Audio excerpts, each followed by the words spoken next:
এদিকে কপাল পড়েছে বিএনপি সরকারের। সচিবালয় ঘেরাও করল জামাত, এনসিপি সহ 11 দলীয় জোট। এবার সরকার পতনের ডেডলাইন ঘোষণা। এর মধ্যে পুলিশের সাথে জামাতের কঠিন সংঘর্ষ, সচিবালয়ের পথে জামাতের আমিরকে পুলিশের বাধা, রাস্তার মাঝে ধস্তাধস্তি। রণক্ষেত্রে উত্তর ঢাকার রাজপথ।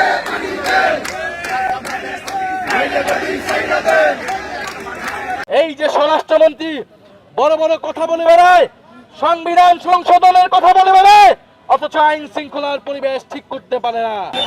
রাজধানীর মুক্তাঙ্গনে কর্মসূচি শেষে সচিবালয়ের সামনে এখন অবস্থান নিয়েছেন জামায়াত নেতৃত্বাধীন 11 দল এবং যদি বিএনপির সরকার, যদি তারেক রহমানের সরকার জনগণের মৌলিক অধিকার, গ্যাস, বিদ্যুৎ, কর্মসংস্থান এবং দ্রব্যমূল্য নিশ্চিত করতে না পারে, তবে এই সরকার ক্ষমতায় থাকার স্বপ্ন যেন না থাকে, না দেখে।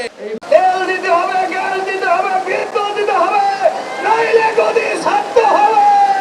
খাম্বা আছে, কারেন্ট নাই, চুলা আছে, গ্যাস নাই, যানবাহনের লাইন আছে, জ্বালানি নাই। এত নাই নাই নাই এর দেশে ওই বিএনপি সরকারের আর প্রয়োজন নাই। আমার চুলায় গ্যাস চাই, আমার মাকে আর কান্নাবেন না। ঘরে ঘরে বিদ্যুৎ চাই, সংসদের ভিতরে আর মিথ্যা বিবৃতি দিবেন না। খাবার জন্য বিশুদ্ধ পানি চাই, আমাদের যানবাহনের জন্য পর্যাপ্ত গ্যাস চাই। ইতিমধ্যে এলপিজির দাম বাড়িয়েছেন, প্রত্যাহার করুন। হবে আপনার বাংলার মাটিতে শেখ হাসিনার মতো ক্ষমতায় বসেছ, গ্যাস দিতে হবে, বিদ্যুৎ দিতে হবে, সিন্ডিকেট চলবে না। আসসালামু আলাইকুম দর্শক, খুবই গুরুত্বপূর্ণ এবং আকর্ষণীয় কিছু সংবাদ নিয়ে আপনাদের সম্মুখে হাজির হয়েছি। দর্শক, ভিডিও শুরুতেই আশা করি প্রত্যেকটা ভিডিও ফুটেজের অংশ বিশেষ আপনারা একটু মনোযোগ সহকারে শুনেছেন এবং দেখেছেন। হ্যাঁ, দেখে শুনে বুঝতেই পারছেন যে আজকের এই ভিডিওটি কতটুকু গুরুত্বপূর্ণ এবং আকর্ষণীয়। কেননা ভিডিওর শুরুতে যে এই ছোট্ট ছোট্ট ভিডিওর অংশ বিশেষগুলো আপনারা দেখেছেন, সেগুলো দিয়েই আজকের এই ভিডিওটি সাজানো, আজকের এই এপিসোডটি সাজানো। তাই ধৈর্য সহকারে মনোযোগ দিয়ে পুরো ভিডিওটি দেখতে থাকুন, অনেক কিছু জানতে পারবেন ভাই, অজানা কিছু কথা। তো চলুন তাহলে কথা না বাড়াই, একটা লাইক দিয়ে মূল নিউজে চলে যাবো। তার আগে বলবো, যারা এখন পর্যন্ত আমাদের এই চ্যানেলটি সাবস্ক্রাইব করেন, প্রতিনিয়ত এই ধরনের গরম গরম টাটকা খবর পেতে আমাদের এই চ্যানেলটি সাবস্ক্রাইব করবেন। যারা করেছেন ধন্যবাদ। চলুন একটা লাইক দিয়ে মূল নিউজে চলে যাই।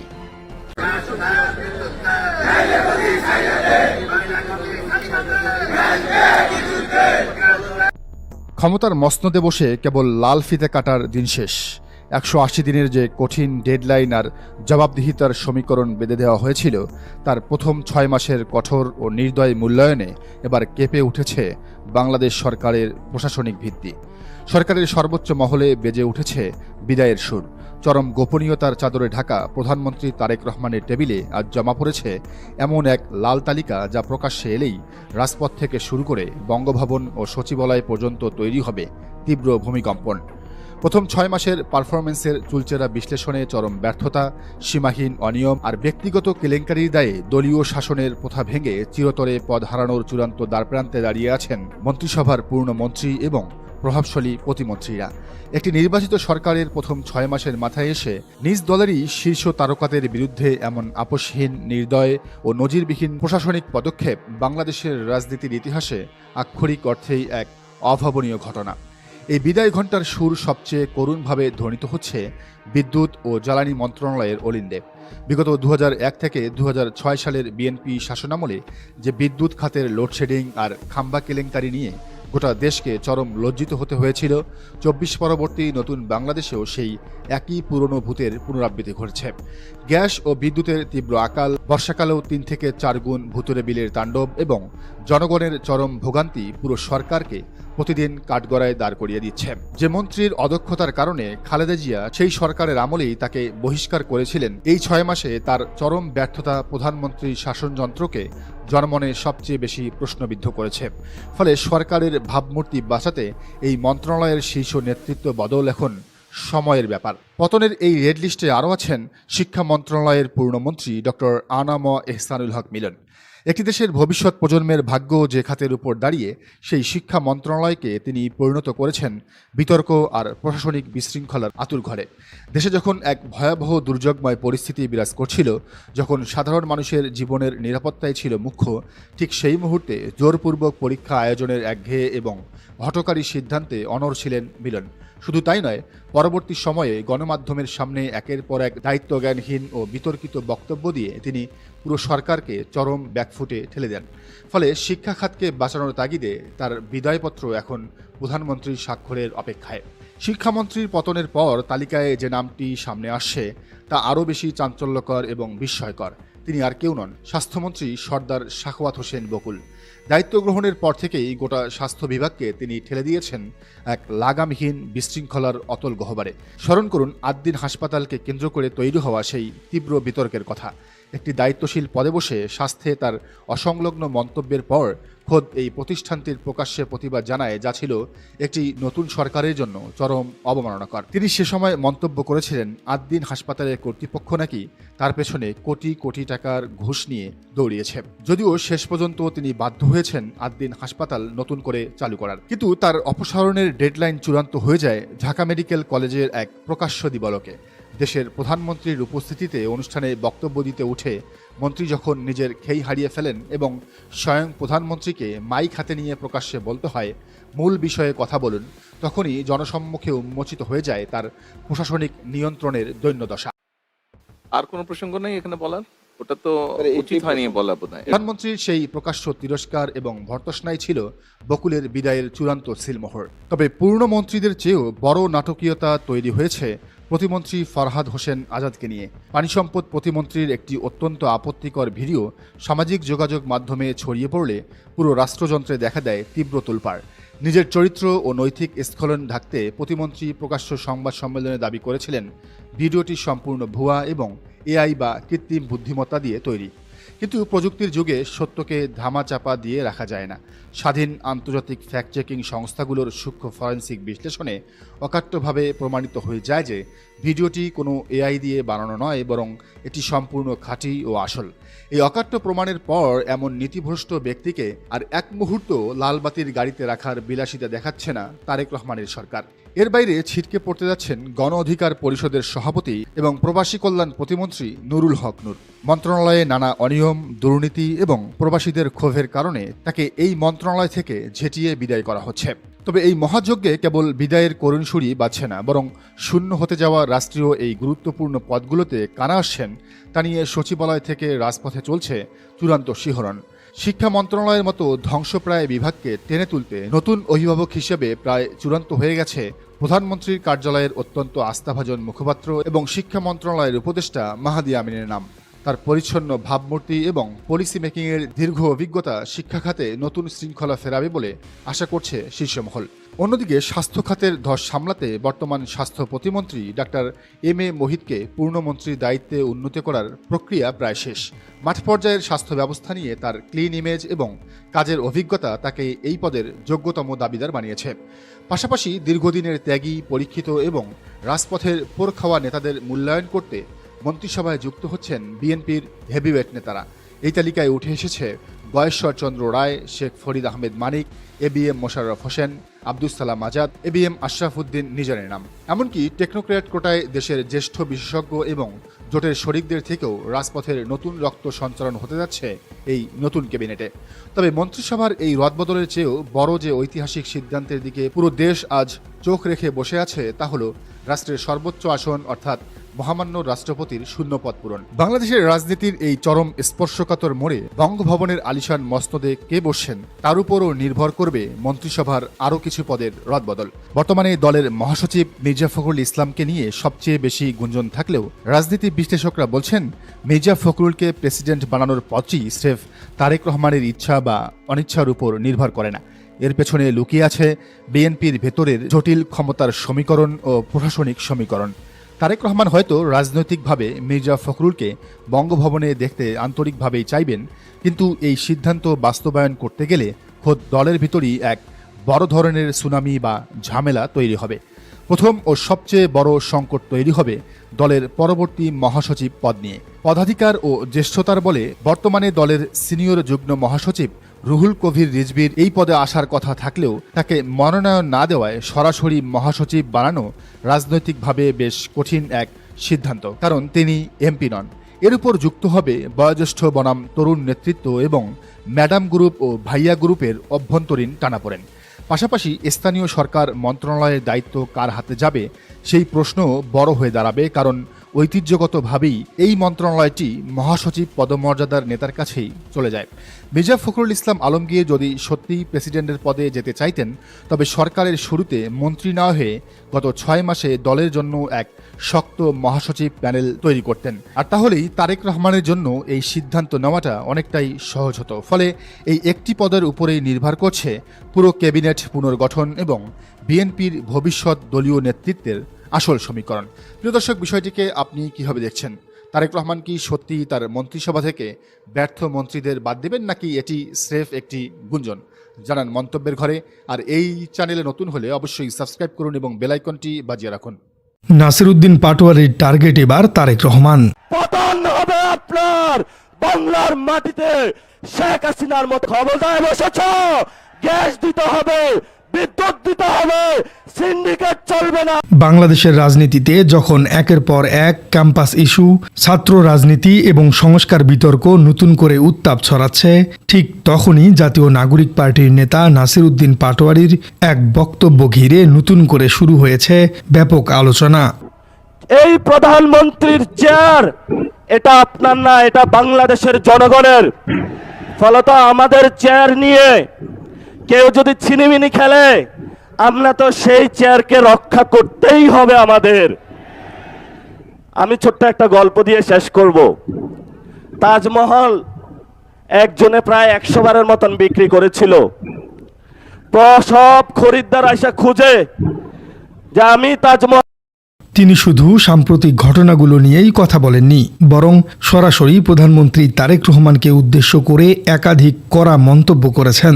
তার দাবি, বর্তমান রাজনৈতিক পরিস্থিতি এমন এক মোড়ে এসে পৌঁছেছে যেখানে সরকার যদি গণ অভ্যুত্থানের চেতনা, সংস্কারের প্রতিশ্রুতি এবং জনগণের প্রত্যাশা বাস্তবায়ন করতে ব্যর্থ হয়, তাহলে তারেক রহমানকেই এর রাজনৈতিক মূল্য দিতে হতে পারে। যুবদল, আজকে তোমাদেরকে বলবো, কই তোমরা আজকে কোথায় গুপ্ত হয়ে গিয়েছ? আজকে যে রাজপথে দেখা যাচ্ছে না, বাসায় কি ঘুমিয়ে আছো নাকি পালিয়ে গিয়েছ? পালানোর জায়গা পাবেন না।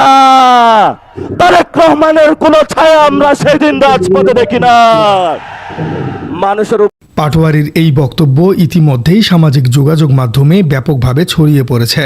সাম্প্রতিক সময়ে জগন্নাথ বিশ্ববিদ্যালয়, বিভিন্ন শিক্ষা প্রতিষ্ঠান এবং ছাত্র রাজনীতি ঘিরে যে উত্তেজনা তৈরি হয়েছে, সেই প্রেক্ষাপটেই নাসিরউদ্দিন পাটোয়ারি তার বক্তব্য দেন। তিনি অভিযোগ করেন, দেশে ছাত্র রাজনীতিতে অস্থিরতা বাড়ছে এবং এর দায় সরকার এড়াতে পারবে না। বক্তব্যের এক পর্যায়ে তিনি সরাসরি তারেক রহমানকে উদ্দেশ্য করে বলেন, আপনি যদি ক্ষমতায় থাকতে চান তাহলে গণভোটের রায় বাস্তবায়ন করতে হবে। তিনি আরও দাবি করেন, জনগণের প্রত্যাশা অনুযায়ী রাজনৈতিক সংস্কার বাস্তবায়িত না হলে সরকারের জন্য পরিস্থিতি কঠিন হয়ে উঠতে পারে। নাসিরউদ্দিন পাটোয়ারি তার বক্তব্যে 1970 সালের নির্বাচন এবং পরবর্তী রাজনৈতিক ঘটনা প্রবাহেরও উদাহরণ টানেন। কারণ বাংলাদেশের মালিকানা তারেক রহমানের নয়, বাংলাদেশের মালিকানা বাংলাদেশের জনগণের। আমাদেরকে এনশিওর করতে হবে, যদি বাংলাদেশের মাটি, বাংলাদেশের বায়ু, বাংলাদেশের পানি। মুক্তিযুদ্ধের আগে যেই ভোট হয়েছিল, সেখানে বাংলাদেশের মানুষ, বাংলার মানুষ যেই দিকে রায় দিয়েছিল, সেই রায় শেখ হাসিনাকে 5 মিনিট দেওয়া হয়েছিল যে হয়তো বাংলাদেশের মধ্যে তুমি 5 মিনিটের মধ্যে তোমার এখানে জীবন দিবা অথবা ভারতে পালাবা। সেই সময় আপনারা পুরো বাংলাদেশ ঐক্যবদ্ধভাবে পুরো বাংলার রাজপথে নেমে এসেছিলেন। সেই সময়কালীন 5 তারিখে তার মতে ইতিহাস বারবার দেখিয়েছে জনগণের স্পষ্ট রাজনৈতিক রায় উপেক্ষা করলে দীর্ঘমেয়াদে রাজনৈতিক সংকট তৈরি হয়। তিনি এই ঐতিহাসিক উদাহরণ টেনে বর্তমান পরিস্থিতির সঙ্গে তুলনা করেছেন। আর এরপরেই তিনি 2024 সালের গণ অভ্যুত্থানের প্রসঙ্গ তুলে দাবি করেন, সেই সময় দেশের সাধারণ মানুষই মূল ভূমিকা পালন করেছিল। তার ভাষায় 5 আগস্ট বাংলাদেশের রাজপথে ছিল কৃষক, শ্রমিক, রিকশা চালক, সবজি বিক্রেতা, গৃহিণী, আলেম এবং ছাত্ররা। সেই দিন জনগণই ছিল রাজপথে। এই বক্তব্যের মাধ্যমে তিনি বোঝাতে চান, গণ অভ্যুত্থানের কৃতিত্ব কোনো একক ব্যক্তি বা দলের নয়। গতকাল একটি রাষ্ট্রীয় অনুষ্ঠানে যেভাবে বিএনপিকে ফ্রেমিং করা হয়েছে তার বিরুদ্ধেও তিনি অবস্থান নিয়েছেন। এর মাধ্যমে তিনি সরাসরি বলেন, তারেক রহমান ক্ষমতায় থাকবে না, পতন শুরু হয়ে গিয়েছে। এটি তার রাজনৈতিক মূল্যায়ন এবং সতর্কবার্তা হিসেবে এসেছে। এ ধরনের বক্তব্য নিয়ে রাজনৈতিক অঙ্গনে ভিন্ন ভিন্ন প্রতিক্রিয়াও দেখা যাচ্ছে। নাসিরউদ্দিন পাটোয়ারি আরও অভিযোগ করেন, সাম্প্রতিক ক্যাম্পাস সংক্রান্ত ঘটনাগুলো বিচ্ছিন্ন নয়। তার দাবি, এসব ঘটনার মাধ্যমে ভয়ের পরিবেশ তৈরি করা হচ্ছে। তিনি বিশেষভাবে হাসপাতাল পর্যন্ত আহতদের পিছু নেবার অভিযোগ তুলে উদ্বেগ প্রকাশ করেছেন এবং বলেছেন, রাজনীতির মাঠে এমন সংস্কৃতি কোনোভাবেই গ্রহণযোগ্য হতে পারে না। দর্শক, আরও একটি আলোচিত অংশ ছিল আন্তর্জাতিক প্রসঙ্গ। তিনি দাবি করেন, ক্ষমতায় যাবার আগে বিভিন্ন আন্তর্জাতিক মহলের সঙ্গে যোগাযোগ করা হয়েছে, যদিও এ বিষয়ে তিনি কোনো প্রমাণ উপস্থাপন করেননি। তিনি রূপক ব্যবহার করে বলেন, বাংলাদেশ তাজমহলের মতো বিক্রি করার জিনিস নয়, বাংলাদেশের মালিক জনগণ। এটি ছিল একটি রাজনৈতিক রূপক, যার মাধ্যমে তিনি রাষ্ট্রের সার্বভৌমত্ব নিয়ে নিজের অবস্থান তুলে ধরেছেন। বক্তব্যের শেষ অংশে তিনি ধর্মীয় এবং সামাজিক প্রতিষ্ঠানগুলোর প্রতিও আহ্বান জানান। তার মতে, এখন মূল প্রশ্ন হওয়া উচিত রাজনৈতিক সংস্কার, গণ অভ্যুত্থানের প্রতিশ্রুতি বাস্তবায়ন এবং শহীদদের বিচার। তিনি বিভিন্ন ইসলামিক সংগঠনকে ঐক্যবদ্ধ থাকার আহ্বানও জানিয়েছেন এবং বলেছেন, বিভক্ত হয়ে রাজনৈতিক লক্ষ্য অর্জন করা কঠিন হবে। বিশ্লেষকদের মতে নাসিরউদ্দিন পাটোয়ারির এই বক্তব্য কয়েকটি কারণে গুরুত্বপূর্ণ। প্রথমত, তিনি সরাসরি সরকার এবং প্রধানমন্ত্রীকে রাজনৈতিক বার্তা দিয়েছেন। তিনি চলমান ছাত্র রাজনীতি, সংস্কার বিতর্ক এবং গণ অভ্যুত্থানের বয়ানকে একই সূত্রে গেঁথে দেখানোর চেষ্টা করেছেন। তৃতীয়ত, তিনি ভবিষ্যতের রাজনীতিকে জনগণের প্রত্যাশা বনাম সরকারের কার্যক্রম, এই দুইয়ের উপর নির্ভরশীল বলে তুলে ধরেছেন। তবে অন্যদিকে সরকার বা বিএনপির পক্ষ থেকে এসব অভিযোগের বিষয়ে তাৎক্ষণিক আনুষ্ঠানিক প্রতিক্রিয়া পাওয়া যায়নি। ফলে পাটোয়ারির বক্তব্য রাজনৈতিক বিতর্কের অংশ হিসেবেই আলোচিত হচ্ছে। এখন প্রশ্ন হলো, এই বক্তব্য কি শুধু একটি রাজনৈতিক সমাবেশের ভাষণ হিসেবেই সীমাবদ্ধ থাকবে, নাকি এটি একটি ভবিষ্যতের রাজনৈতিক মেরুকরণকে আরও তীব্র করবে? গণভোট, সংস্কার, ছাত্র রাজনীতি এবং ক্যাম্পাসের সাম্প্রতিক ঘটনাগুলো সব মিলিয়ে বাংলাদেশের রাজনীতিতে যে নতুন সমীকরণ তৈরি হচ্ছে, সেখানে নাসিরউদ্দিন পাটোয়ারির এই বক্তব্য নিঃসন্দেহে আলোচনার জন্ম দিয়েছে। সবশেষে রাজনৈতিক পর্যবেক্ষকদের মতে, গণতান্ত্রিক ব্যবস্থায় এমন বক্তব্যের জবাব শেষ পর্যন্ত আসে রাজনৈতিক প্রক্রিয়া, জনসমর্থন এবং নির্বাচনের মাধ্যমেই। এখন দেখার বিষয়, এই কড়া রাজনৈতিক বার্তার পর সরকার এবং অন্যান্য রাজনৈতিক দল কি ধরনের অবস্থা নেয়, আর দেশের রাজনৈতিক পরিস্থিতি বা কোন দিকে এগোয়। পাটোয়ারি তার বক্তব্যে আরও দাবি করেন, বর্তমান রাজনৈতিক বাস্তবতাকে হালকাভাবে দেখার কোনো সুযোগ নেই। তার ভাষায়, জনগণ এখন আগের চেয়ে অনেক বেশি সচেতন এবং কোনো সরকারই জনগণের প্রত্যাশাকে দীর্ঘদিন উপেক্ষা করে টিকে থাকতে পারে না। তিনি বলেন, বাংলাদেশের মালিকানা কোনো ব্যক্তি বা দলের নয়, বাংলাদেশের মালিক বাংলাদেশের জনগণ। এরপর আবারও তিনি তারেক রহমানকে উদ্দেশ্য করে বলেন, তারেক রহমানের সঙ্গে ভবিষ্যৎ নেই, ভবিষ্যৎ বাংলাদেশের জনগণের। এটিও তার রাজনৈতিক মূল্যায়ন হিসেবে এসেছে। রাজনৈতিক বিশ্লেষকদের মতে, বাংলাদেশের রাজনীতিতে এখন মূল লড়াই শুধু ক্ষমতার নয়, বরং বয়ান এবং ন্যারেটিভেও। কে গণ অভ্যুত্থানের প্রকৃত প্রতিনিধি, কারা সংস্কারের পক্ষে, আর কারা জনগণের প্রত্যাশা বাস্তবায়ন করতে পারবে, এসব প্রশ্নই আগামী দিনের রাজনীতিতে গুরুত্বপূর্ণ হয়ে উঠতে পারে। ফলে নাসিরউদ্দিন পাটোয়ারির এই বক্তব্যকে অনেকেই শুধু একটি রাজনৈতিক ভাষণ হিসেবে নয়, বরং চলমান রাজনৈতিক বিতর্কে একটি নতুন বার্তা হিসেবে দেখছেন।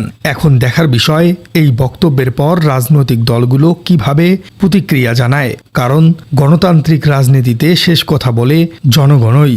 রাজনৈতিক বক্তৃতা, পাল্টা বক্তব্য কিংবা সমাবেশ সবকিছুর চূড়ান্ত মূল্যায়ন হয় জনগণের রায়ে। তাই নাসিরউদ্দিন পাটোয়ারির এই কঠোর বার্তার রাজনৈতিক প্রভাব কতটা দূর পর্যন্ত গড়ায় সেটি এখন পর্যবেক্ষণের নজরে। প্রিয় দর্শক, সরাসরি তারেক রহমানকে উদ্দেশ্য করে নাসিরউদ্দিন পাটোয়ারির এই বক্তব্যগুলোর সাথে আপনি কি একমত? কমেন্টে জানিয়ে দিন আপনার মূল্যবান মতামত।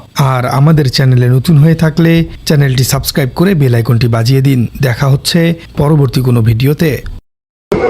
তাদেরকে যদি যে কোনো বিষয়ে প্রশ্ন করে, সমালোচনা করে, এরপরও যদি আমাদের আক্রমণ করা হয় মুখ বন্ধ করার জন্য, আমরা কি মুখ বন্ধ করে থাকবো? আমরা কি মুখ বন্ধ? বাংলাদেশ থেকে, এবং এটা তারেক রহমান আমি আজকে লিখে দিয়ে গেলাম, তারেক রহমান থাকতে পারবে না যদি সংস্কার বাস্তবায়ন না করে। ছাত্রদল যুবদলকে অনেক রাজধানীতে জামাত নেতৃত্বাধীন 11 দলীয় জোটের সচিবালয় ঘেরাও কর্মসূচিতে জামাত ইসলামী নেতা এবং জামাত ইসলামীর সংসদ সদস্য জনাব ডক্টর শফিকুল ইসলাম মাসুদের সাথে মাননীয় বিরোধী দলীয় নেতা আমিরে জামাত বাংলাদেশ জামাত ইসলামীর আমির ডাক্তার শফিকুর রহমানের একটা অপ্রীতিকর অনাকাঙ্ক্ষিত ঘটনা নিয়ে রাজনীতিতে তোলপাড়। জামাত ইসলামীর লোকজন নানানভাবে নানান জনে ব্যাখ্যা দেওয়ার চেষ্টা করছেন। কেউ কেউ এটাকে ডিফেন্ড করছেন, কেউ কেউ বলছেন যে শাসন, স্নেহ, আদর, কেউ কেউ বলছেন যে বাবা তার সন্তানকে ধমক দিতেই পারে। নানানভাবে নানানজন ব্যাখ্যা দিচ্ছেন, কিন্তু আমরা দেখতে পাচ্ছি যে রাজনীতিতে এটা নিয়ে তোলপাড়। যেখানে হওয়ার কথা ছিল যে আজকে ডাক্তার শফিকুর রহমান মুক্তাঙ্গনে কি বার্তা দিয়েছে, বিএনপি সরকারের বিরুদ্ধে জামাত ইসলামীর অ্যাকশনটা কেমন হলো, সচিবালয় ঘেরাওয়ের তাৎপর্য কি, এবং সরকার কতটুকু ভয় পেয়েছে, সরকারের উপর কতটুকু চাপ তৈরি হলো, এবং আজকে 11 দলীয় জোটের কর্মসূচি থেকে জামাত আমির যে কর্মসূচি ঘোষণা করলেন সেই কর্মসূচির ফলাফল কি হতে পারে, অথবা বিরোধী দল হিসেবে জামাত কতটুকু সফল, আজকে থেকেই কি জামাত বিরোধী দল হিসেবে জনগণের কাতারে দাঁড়ালো। আলোচ্য বিষয় হওয়ার কথা ছিল এইগুলো নিয়ে তোলপাড় হওয়ার কথা ছিল যে এত তাড়াতাড়ি লং মার্চের ঘোষণা দিয়ে দিল, মহাসমাবেশের ঘোষণা দিল, কি ঘটতে যাচ্ছে, আদৌ কি একদম নির্বিঘ্নে মহাসমাবেশ লং মার্চ হবে না বিএনপি বাধা দিবে? আলোচনার বিষয় হওয়ার কথা ছিল এটা, কিন্তু না, আলোচনার বিষয় doctor Shafiqul Islam Masud versus doctor Shafiqur Rahman. কি আপনারা দেখেছেন ভিডিওতে অলরেডি, এটা দেখেন নাই এমন কেউ নেই, যারা দেখেননি তাদের অবগতির জন্য জানাচ্ছি। যখন সচিবালয় ঘেরাও করতে যাচ্ছিলেন জামাত জোটের নেতারা, অন্যান্য সিনিয়র নেতারাও ছিলেন, একদম শফিকুল ইসলাম মাসুদের পাশে হামিদুর রহমান আজাদ ছিলেন। তো সেখানে যেহেতু এটা ঢাকা মহানগর দক্ষিণে আওতাভুক্ত, শফিকুল ইসলাম মাসুদ একদম ফ্রন্ট পয়েন্টে ছিলেন। সচিবালয় ঘেরাও মানেই হচ্ছে এক পর্যায়ে পুলিশ আটকে দিবে, এটা এক্সপেক্টেড, হু ডাজেন্ট নো। আমার ছোট ভাই রাশেদ খান ফেসবুকে পোস্ট দিয়েছেন যে এই সচিবালয় ঘেরাও পুলিশ বাধা না দিলে জামাত এই করে ফেলতো, সেই করে ফেলতো, যারা ক্ষমতা আসতে চায় তারা এই ধরনের কাজ করে না। আমার ছোট ভাই জানেই না, এত কম ইতিহাস জানলে হবে? সচিবালয় ঘেরাও, কোনো দূতাবাস ঘেরাও কর্মসূচি, এটা একটা রুটিন প্রোগ্রামের মতো, এটা প্রায়ই হয়। তবে ঘেরাও মানেই ঘেরাও না, একটা পর্যায়ে থামিয়ে দেয় এবং তারা সেটা মেনে নেয়, এটাই প্র্যাকটিস। আজকে যেটা ঘটেছে, জামাতকে যে জায়গায় থামিয়ে দিয়েছে ওই জায়গায় থামিয়ে দিবে, এটা জামাত তো জানতো, যারা থামিয়ে দিবে তারাও জানতো। রাজনীতি যারা পর্যবেক্ষণ করেন তারা যদি এরকম কমন একটা বেসিক জিনিস না জানেন, এটা দুঃখজনক। সচিবালয় জীবনেও ভিতরে ঢুকতে দিবে না, আর একটা নির্দিষ্ট জায়গা পর্যন্ত যেতে দেবে। সচিবালয় একটা কেপিআই। তো দর্শক, তো সেই ঘেরাও কর্মসূচির সময় যেহেতু এটাও কাঙ্ক্ষিত এবং এটাও এক্সপেক্টেড যে পুলিশ বাধা দিবে, বাধা অতিক্রম করে যাওয়ার চেষ্টা করবে, একটু তর্ক হবে, এটা সিরিয়াস কিছু না। এটা যে অনাকাঙ্ক্ষিত বা এক্সক্লুসিভ কিছু ঘটেছে এটা আমি মনে করি না, এরকম ঘটনা অনেক ঘটেছে। সেখানে নেতারা কথা বলবে, পুলিশের সাথে বাকবিতণ্ডা করবে, এক পর্যায়ে পুলিশ তাদেরকে থামিয়ে দিবে, তারা থেমে সেখান থেকে চলে আসবে, এটাই স্বাভাবিক। শফিকুল ইসলাম মাসুদ একটু উত্তপ্ত বাক্য বিনিময় করছিলেন যখন আমিরে জামাত থামতে বলছিলেন যে না আমি আছি এখানে, তুমি থামো। কিন্তু ডক্টর শফিকুল ইসলাম মাসুদ স্লোগান দিচ্ছেন, তিনি একটু উত্তেজিত, একটু ক্রেজি ছিলেন, আজিব যে পুলিশের বাধা অতিক্রম করে তিনি সামনে এগিয়ে যাবেন। যদিও Shafiqul Islam Masud also knew that যে না, সামনে যাওয়া সম্ভব না, একটা পর্যায়ে তাকে থামতে হবে। তারপরে যেটা হয়েছে এটি রাজনীতি, এটি কাস্টম, এটি প্র্যাকটিস। তো সেখানে একটা পর্যায়ে ডাক্তার শফিকুল ইসলাম মাসুদকে থামিয়ে দিয়েছে। থামিয়ে দিতে যে তার শরীরে টাচ করেছে এবং গালে হালকা করে হাত বুলিয়ে দিয়েছে, দ্যাট মিনস তুমি থেমে যাও। একটা বিরক্তির সুর ছিল যে তুমি থেমে যাও, তুমি এখনো কেন থামো নাই। অথবা হালকা গলা টিপে ধরার মতো একটা আবহ লক্ষ্য করা গেছে। এবং শেষে আমিরে জামাত যাওয়ার সময়, প্রোগ্রাম শেষ করে যাওয়ার সময় শফিকুল ইসলাম মাসুদকে স্নেহ করে গেছেন, আদর করে গেছেন। এইটা তোলপাড়। বিএনপির লোকজন বলছে এটা কেমন আচরণ, জামাতের লোকজন বলছে না, যিনি শাসন করতে পারেন তিনি স্নেহ করতে পারেন। জামাতের ব্যাখ্যা এটাই, এবং এটাকে শাসন এবং স্নেহ হিসেবে দেখাচ্ছেন।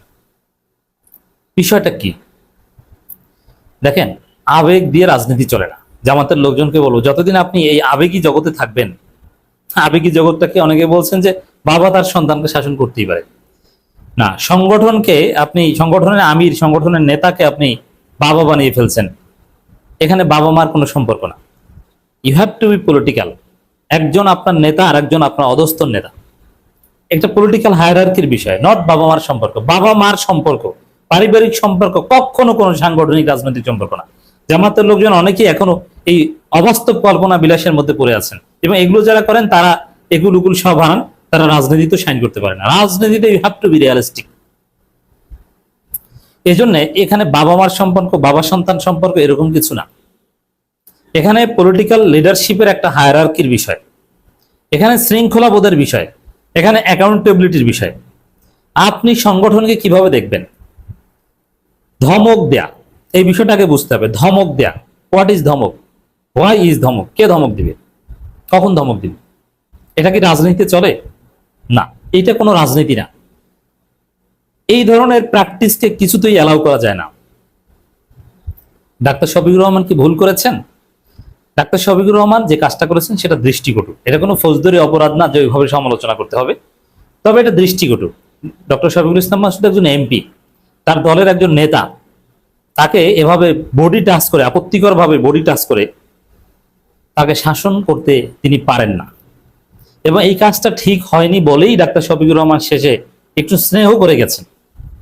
আর যারা পুরোটাকে বৈধতা দিচ্ছেন তারা তো এখানে কন্ট্রাডিকশনে আছে।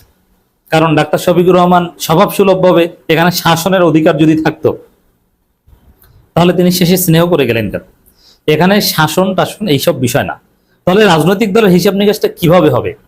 এখানে হওয়া উচিত জবাবদিহিতা, শৃঙ্খলাবোধ এবং সাংগঠনিক প্র্যাকটিস। ডক্টর শফিকুল ইসলাম মাসুদ এখানে তিনি নিজে দায়িত্বশীল আচরণ করবেন।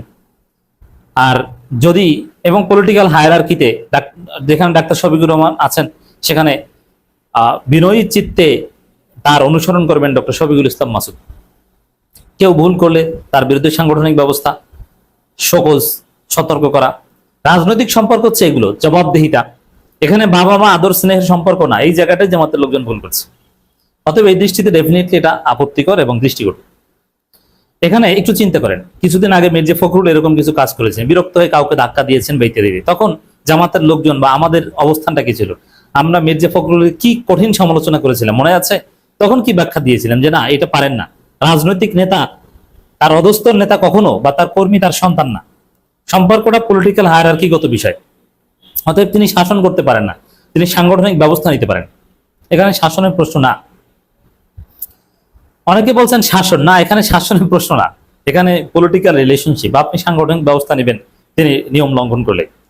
তো এই যখন পর্যন্ত আপনি দলটাকে এই সাংগঠনিক হায়ারার্কি, লিডার, টপ লিডার এবং হায়ারার্কির নিচের লিডারের মধ্যে সম্পর্ক, এই জিনিসগুলো সঠিকভাবে আইডেন্টিফাই করতে না পারবেন, ডিফাইন করতে না পারবেন, ততক্ষণ পর্যন্ত আপনি ক্ষমতার স্বাদ পাবেন না, ইহ জনমে ক্ষমতা দেখতে পারবেন না।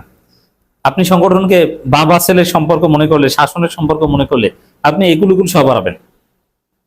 এই জায়গাটা জামাতের লোকজনকে রিয়ালিস্টিক হতে হবে। মির্জা ফখরুলের সমালোচনা তো করেছিলেন। সাপোজ এই কাজটা যদি তারেক রহমান করতেন, যুবদল নেতা নয়নকে যদি এরকম হালকা করে একটু ছুঁয়ে দিতেন, তখন জামাতের লোকজন বা আমরা কি রিয়াকশন দেখাতাম? আমরা এটা তীব্র সমালোচনা করতাম। এই জন্য ডাক্তার শফিকুর রহমান যে কাজটা করেছেন এটা দৃষ্টিকটু, এটা করা উচিত হয়নি। আশা করি ভবিষ্যতে আর করবেন না। ডাক্তার শফিকুর রহমান নিজেও বিব্রত। আর ফলাফল তো দেখেন, এই বিষয় নিয়ে আলোচনা হবে, এটা কি আপনাদের জন্য প্লেজেন্ট? না, অতএব এই ঘটনাটা না ঘটলেই তো ভালো হতো। এরকম শাসন এটা অপ্রত্যাশিত। বরং এখানে আলোচনার বিষয়বস্তু থাকা উচিত ছিল লং মার্চের ফলাফল কি হতে পারে, আজকে সচিবালয় ঘেরাওয়ের ফলাফল কি, এগুলো নিয়ে। অতএব রাজনীতির মতো করে, রাজনীতি পরিবার না, রাজনৈতিক নেতা বাবা না, রাজনৈতিক নেতা মাও না, এগুলো হচ্ছে আবেগী ফাও কথা। রাজনৈতিক নেতা, আপনি নেতা, সে কর্মী, আপনার সাথে সম্পর্কের ধরনটা আগে ডিফাইন করেন। তবে সবকিছু ছাপিয়ে আমি যেটা বলতে চাই, এই ধরনের যেটা ঘটেছে এটা মাঝে মাঝে অনাকাঙ্ক্ষিত ঘটনা ঘটেছে, এটা অপ্রত্যাশিত অনাকাঙ্ক্ষিত, এটাকে গ্লোরিফাই করার কিছু নেই, এটাকে ডিফেন্ড করার কিছু নেই। ডাক্তার শফিকুর রহমান নিজেই এটা সলভ করেছেন। শেষে একটু স্নেহের পরশ বুলিয়ে দেওয়ার মাধ্যমে যে ডক্টর মাসুদ, পাবলিক প্লেসে তোমার সাথে এই ধরনের আচরণ করা আমার ঠিক হয়নি, যার ফলে আমি একটু স্নেহ করে দিলাম। ঘটনার সমাপ্তি এখানেই ঘটেছে। কিন্তু আমি দিনভর পুরো ঘটনাটাকে যেভাবে দেখি, এই ধরনের বিষয়ে আলোচনা করতে হবে এটাই আমরা চাইনি। এখানে যেটা দেখতে চাই যে ডাক্তার শফিকুর রহমান আজকে, আমার দৃষ্টিভঙ্গি যে এই ধরনের ধাক্কাধাক্কিতে তার না গেলেই ভালো হতো। এটা নাহিদ ইসলামরা করবে, এটা শফিকুল ইসলাম মাসুদরা করবে, এটা গোলাম পরোয়ারেরা করবে, আমিরের জামাত এটা করবেন না। পুলিশের সাথে ধাক্কাধাক্কি, তার হাল মাকাম আরো অনেক উঁচুতে। তারপরও তিনি আজকে যে আচরণ করেছেন বা যে অ্যাকশন দেখিয়েছেন, এটা তার মধ্যে একটা তারুণ্যের ছাপ আমরা লক্ষ্য করছি। এবং তিনি hit, doctor Shafiqur Rahman hit, একদম ইয়াং লিডারের মতো আচরণ করেছেন। অনেকের কাছে এটা ভালো লেগেছে। দর্শক, আশা করি পুরো ভিডিওটি দেখেছেন। এবার অবশ্যই আপনাদের মূল্যবান মতামত জানাবেন, পারলে ভিডিওটি শেয়ার করে সবাই দেখার সুযোগ করে দিবেন। আর আমাদের এই চ্যানেলে নতুন হয়ে সাবস্ক্রাইব করবেন। যারা করেছেন ধন্যবাদ জানাই। আজকের মতো এখানে বিদায় নিচ্ছি, দেখা হচ্ছে নতুন কোনো ভিডিওতে। সে পর্যন্ত সবাই ভালো থাকবেন। আল্লাহ হাফেজ।